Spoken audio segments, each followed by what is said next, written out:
bukan ahli, Pak. Jadi orang yang masih belajar, intinya gitu ya.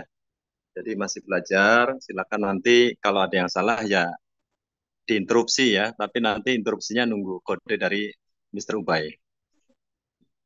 Jadi kalau berbicara tentang dunia rokok, memang eh, rokok ini di Indonesia ya, khususnya itu memang punya pangsa pasar yang lumayan ya.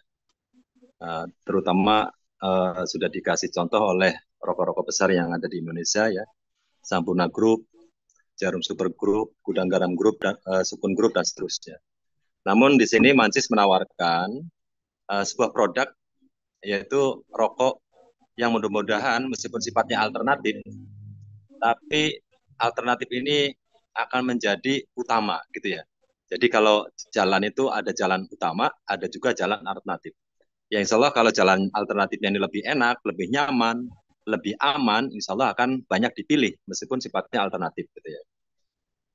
Nanti yang pertama diluncurkan oleh perusahaan itu adalah rokok herbal yang racikan satu ya. Ini diutamakan karena sudah ada mereknya. Nanti yang kedua itu nanti insya Allah speknya jauh lebih lebih dahsyat ya.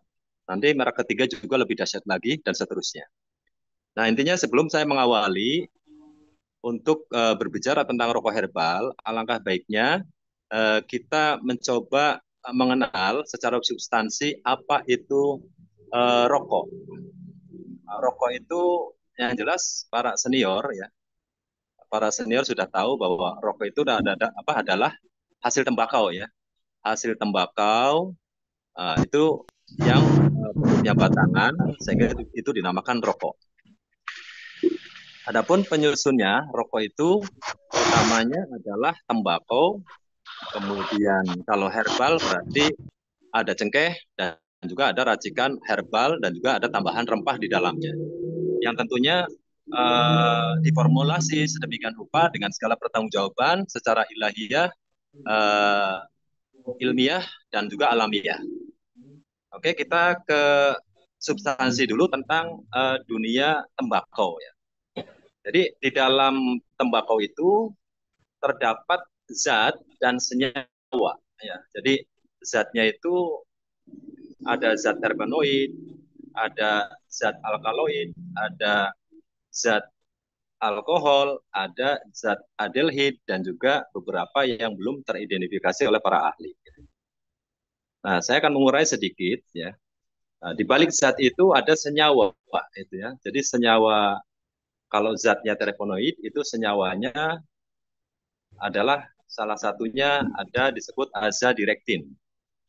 Yang senyawa ini itu secara alami bisa untuk pestisida, tapi tidak berdampak buruk terhadap lingkungan. Nah, itu untuk tumbuhan ya. Tapi kalau untuk eh, makhluk hidup ya, itu sebagai steroid alami. Ya, itu fungsinya sebagai nanti pengantar untuk neurosters dalam tubuh kita itu yang berdampak kepada ketahanan dan kekuatan daripada organ, terutama otot. Nah, itu ya. Jadi itu terpenoid. Kemudian selanjutnya adalah zat alkaloid. Alkaloid ini eh, senyawanya nikotin dan kuinin. Jadi kalau eh, nikotin kita sudah tahu semuanya ya. Nikotin itu seperti apa ya, pro kontranya.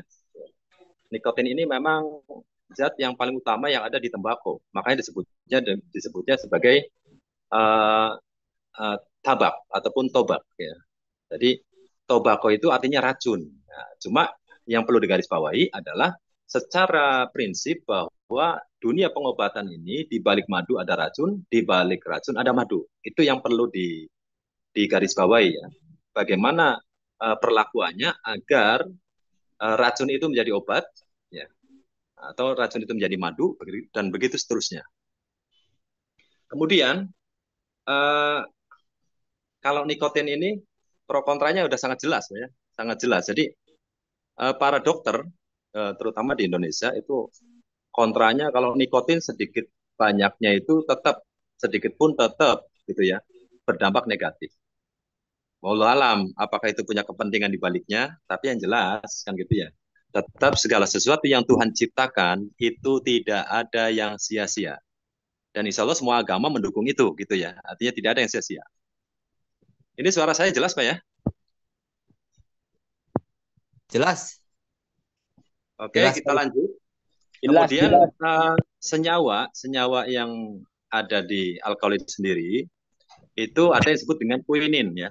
Quinin itu bisa untuk anti malaria, anti analgetik, anti inflamasi, anti pretik, dan juga anti lainnya gitu ya. Kalau analgesik kan pereda nyeri ya. Kalau anti inflamasi itu anti peradangan, dan kalau anti pretik udah insya Allah kita udah tahu semua itu untuk penurun panas ya. Dan itu bersifat alami. Baik, lanjut ya. Jadi ini kita pengenalan awal dulu, biar nanti akan nyambung dengan apa itu rokok herbal. Jadi ini rokok secara konvensional dulu, kita coba sedikit urai gitu ya. Kemudian selanjutnya, nah pro kontra yang ada di dunia zat dan senyawa untuk alkaloid ini, itu pernah menjadi sebuah trending internasional ya. Yang mana Bunda Greta ini sebagai pelopor pengarang buku rokok sehat ya, ataupun sigaret sehat, ini pernah didemo secara besar-besaran oleh dunia internasional karena menganggap, karena istilahnya beliau itu eh, mengekspos ya sesuatu yang dilarang oleh dunia internasional terkait dampak buruk daripada tembakau. Tapi nyatanya Bunda Greta ini di usia 98 tahun sampai dengan hari ini beliau masih hidup dan masih energik. Dan beliau adalah salah satu pelopor rokok sehat ya. Tapi tentunya berbeda dengan apa yang saya formulasikan gitu ya. Jadi ini hanya salah satu contoh saja. Jadi beliau dengan segala pertanggungjawabannya ya, secara teori dan praktek ya, nyatanya beliau masih sehat sampai dengan usia 98 tahun padahal beliau perokok berat. Mohon maaf, ada yang kenal Bunda Greta di sini? Para senior?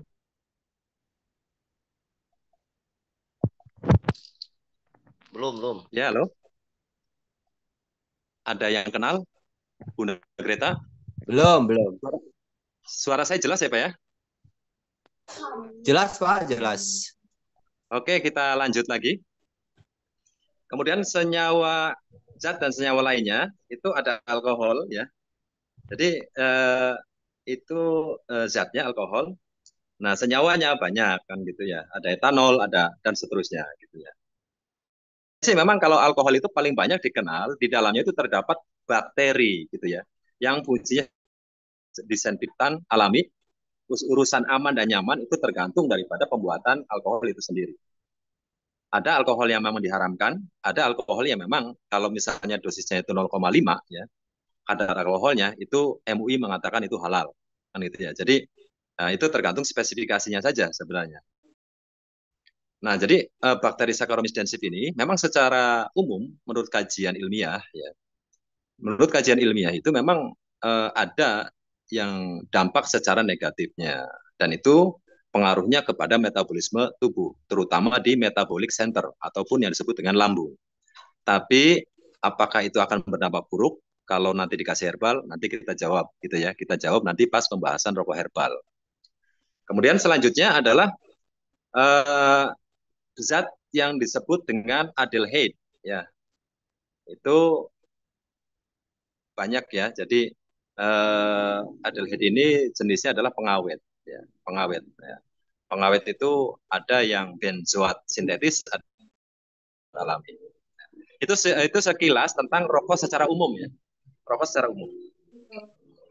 Kita tidak berbicara melebar ke saus karena saus itu kan bagian daripada adiktif yang sifatnya itu di luar daripada tembakau. Meskipun itu misalnya si saus ini diambil daripada proses destilasi daripada tembakau itu sendiri atau disebut dengan tembakau turunan, semacam misalnya kayak tabak oil, uh, emconit dan seterusnya. Oke, sekarang kita lanjut Pak ya, masuk ke rokok herbal. Halo, Iya, suara Pak. saya jelas? Jelas, Pak. Lanjut, Pak. Lanjut, Pak, lanjut. Oke, kita masuk ke rokok herbal. Nah, jadi rokok herbal yang diikhtiari oleh uh, saya dan juga dibantu oleh Pak Ubay dan teman-teman, yang akhirnya terciptalah merek pertama yang disebut dengan Mancis ini. insya Allah adalah satu-satunya rokok yang hard impact di Indonesia. Karena apa? Karena rokok ini benar-benar bisa dibuktikan secara fakta real di lapangan, itu benar-benar diformulasikan secara seimbang. Artinya dari unsur yin dan yang-nya itu memang bisa dipertanggungjawabkan.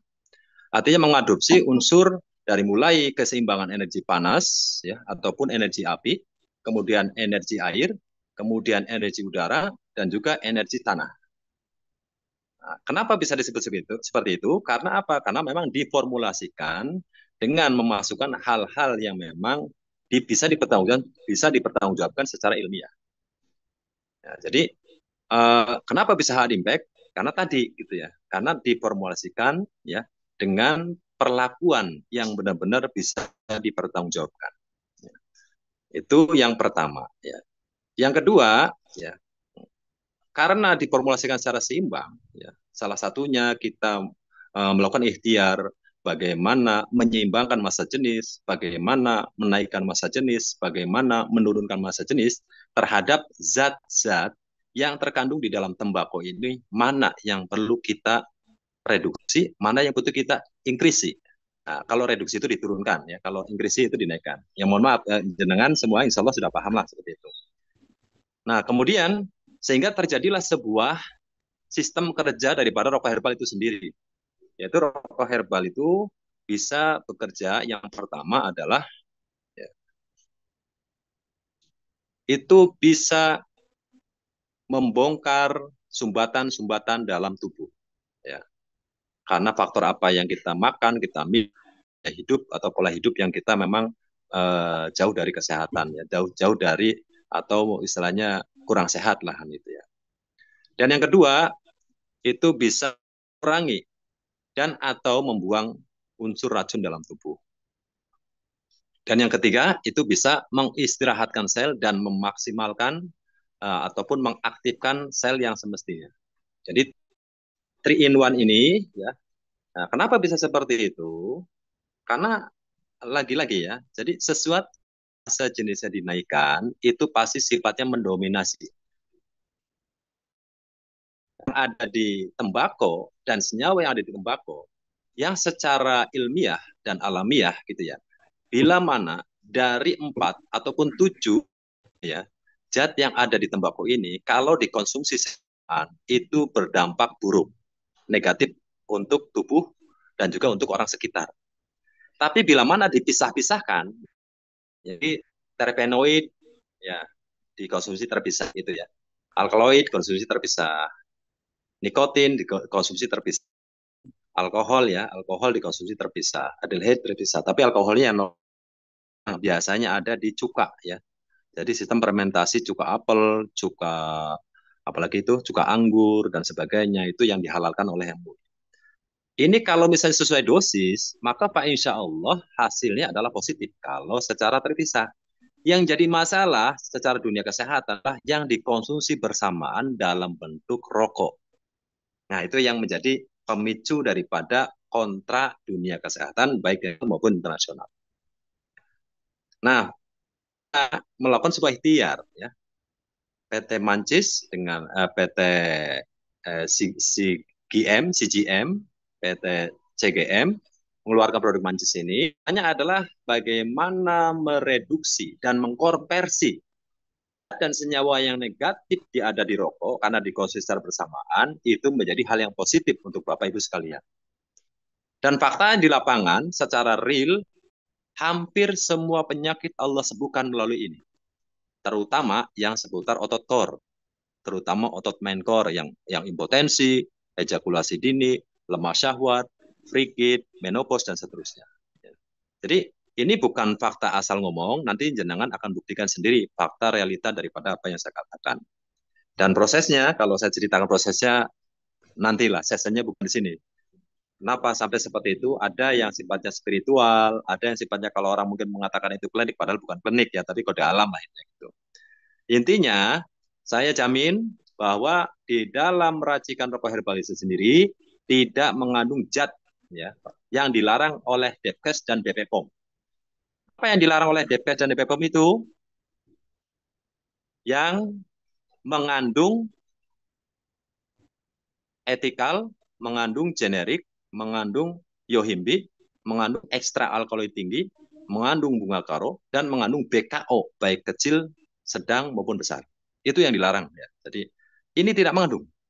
Dan itu sudah di lab, racikan ini sudah di lab oleh Pak Haji Guntur yang punya 6 pabrik rokok di Kudus. Dan beliau memanggil saya secara pribadi bahwa ini racikan luar biasa, ini racikan istimewa, tidak ditemukan zat berbahaya secara kimia ya, yang dilarang oleh pemerintah.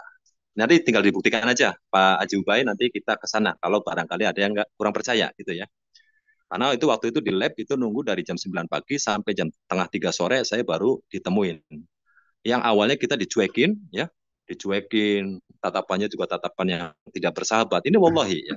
Karena apa? Karena sejarahnya Janur Kuning Group ini pernah didatangi oleh rokok herbal, tapi kenyataannya nakal gitu. Yang dimasukkan itu yang dilarang oleh pemerintah.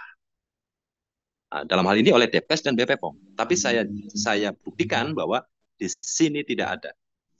Oke, saya kira itu saja penjelasan simpel daripada rokok herbal itu sendiri. Semoga bisa menjadi apa ya, hal yang menjadi semangat bahwa ini bukan sembarang rokok yang asal-asalan diikhtiari, tapi insya Allah kami dan juga PT CGM, Pak Ubay CS lah ya, dan rekan-rekan akan terus melakukan sebuah langkah improvisasi yang jauh lebih baik gitu ya. Dan akan memiliki banyak varian dari mulai racikan 1, racikan 2, racikan 3, racikan 4, karena saya sudah punya ada lebih dari 8 racikan yang sudah siap diluncurkan di setiap mereknya. Oke, sekian dari saya. Mohon maaf atas penjelasan dan mohon maaf atas barangkali ada hal yang tidak berkenan, salah kata yang tidak saya sadari, kurang berkenan.